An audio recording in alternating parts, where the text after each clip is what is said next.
10 out of 10. 10. Grabe guys, ang sarap. Tamang-tama pag nanonood ng sine.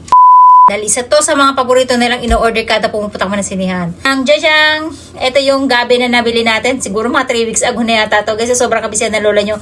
Ngayon ko lang siya naalala. So para hindi siya masayang guys, ay maghahalo tayo. Gagawin nga natin ay ilalaga na muna natin siya at babalatan natin. Ito guys, actually ito yung pinaka puso nung mother nung gabi, no.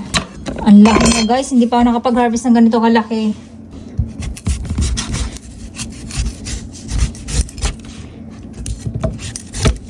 Ang ginatan natin guys, as in, gabi lang. Ang favorite ko kasi talaga yung gabi. Para lumambot siya, bago natin i-steam. Okay. Dadamihan ko na yung gawa ko. Divide nyo na lang sa 2. Kapag gusto nyo kontian yung gawa nyo guys. Meron tayong kalahating kutsarang asin. 1/4 cup ng butter. Pagka kulo, patay na natin. So, dito natin siya ilalagay guys. Ang flour. So, ilalagay lang natin dito. Susuot lang natin dito. Ayan. Balang natin. So, ito na yung kamote natin yan. Kung makikita nyo, nahahati na siya. Ayan. Yes guys, imamash natin siya. Ayan.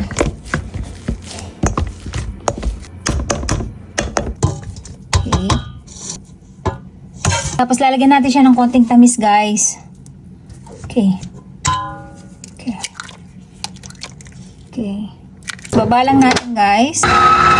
Grabe yung masa guys. Ayan guys. Sasalin natin siya sa ating piping bag. So dinamihan na natin para meron tayong stock. Diba? Okay. So maglalagay lang tayo ng condensed milk. Ayan.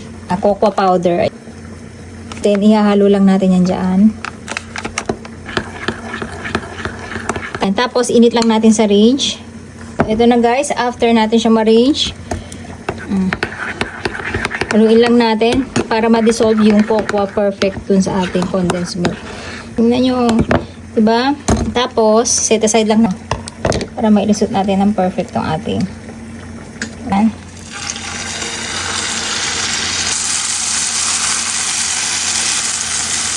Okay. Balik muna natin yan guys. So ganyan yung kinalabasan ng churros natin. So dito guys, sa isang tasa natin, ang gagawin natin, maglalagay lang tayo ng asukal. Actually, asukal na brown ang ginagamit nila. Pero wala tayong brown. Maglalagay lang tayo ng cinnamon. Granulated sugar yung nilagay natin guys. Kasi, alam niyo kung bakit. Para hindi magdikit-dikit yung asukal natin pag nadidikitan ng mainit na churros. Ang bango.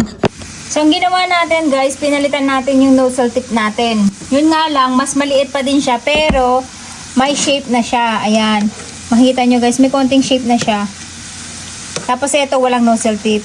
Binago natin guys, medyo mas maganda kasi siya kung straight lang talaga siya. Yun nga lang, payatot na churros siya, no? At hindi siya kasya dito sa ating tasa. So, ito medyo shape na siya ng churros. Ayan, kung makikita nyo, medyo payat na churros. Tapos yan, strain lang natin siya guys. So dito, malambot pa yung pakangkit yung isa oh. Okay. Okay. Pero hindi siya bumabaloktot, kailangan ganyan lang siya.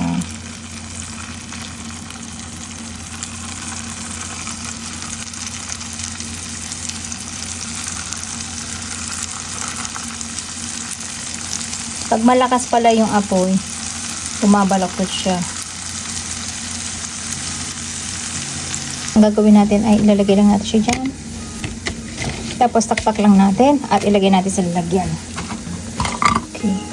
And guys, yung ating ginawa. Guys, tayo na muna yung titikim bago natin sila tawagin. Alam niyo kung bakit kasi hindi tayo kasya sa screen, no? At para malaman din natin yung lasa bago natin patikim sa amin. Itatakimas guys. Ang sarap. Alam niyo yung nabibiling churros, hindi ko talaga bet kahit kailan guys. Ang tabang niya, tapos hindi ko alam kung anong inunguya ko. Ito guys, napakasarap. Yung loob niya, malambot. Yung labas niya, matigas, malutong. Pero yung loob niya guys, parang kumakain ng mashed potato na creamy, na parang may tinapay na mix. Basta ang sarap niya guys. Hindi siya katulad ng mga nabibili. Hindi ko alam kung tipid yun o sadyang walang lasa yun, no? Sadyang hindi masarap yun. Pero sarap na sarap sila Aska. Alam niyo kung bakit? Kasi paborito nila yung cinnamon. I think yung cinnamon kasi talaga ang habol nila doon. Maalat sila dito, promise. Sarap. Diba? Ano mas masarap? Yung nabibili o yung kay mama? Mama. Diba? Yung nabibili ang tigas eh, no? You see?ない。どうやって作ったの？ Sutsu wa katakori ko da ke tsukatteru jan. Mama wa ne. Sato imo irita. うまっ。 Naka yawarakakute, soto ga pare-pare. Naka-creamy din siya, naka-akinay na. Parang potato. Sarap. 10 out of 10! Grabe guys, ang sarap. Tamang-tama pag nanonood ng sine. Ang cute niya. Pagpayat pala mas okay guys, kasi mas cute. うまっ。 Tama na niya. Sarap. Mabenta to, promise. Ang dami pa natin. Ang payat kasi ng nozzle natin, pero pwede natin ito i-frozen. Ang gagawin lang natin ay half cook lang natin siya para hindi siya malutong kagad pag tinago natin sa ref. Dapat yung mga ganito pa lang. Para pwede na lang natin siya init. Ayan, kahit nga guys, walang asukal eh. Tapos trying natin sa chocolate guys. Pag wala naman siya,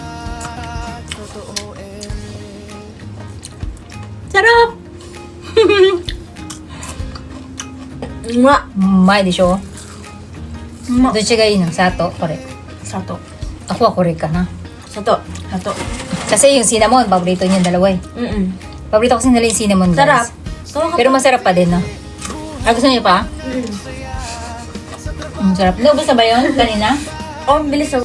Grabe guys ang sarap 10 out of 10 10 sa ate 10 sa ate Akari sugoy ang sarap guys promise itry nyo na mag-add ng ng kamote mas magiging maganda yung texture nila at hindi sila pumuputok-putok mo. Saktong-sakto lang sila. Sarap guys. So, dito pa talaga ng kwentuhan. Dito pa talaga ng kwentuhan. Bye-bye na. Bye-bye.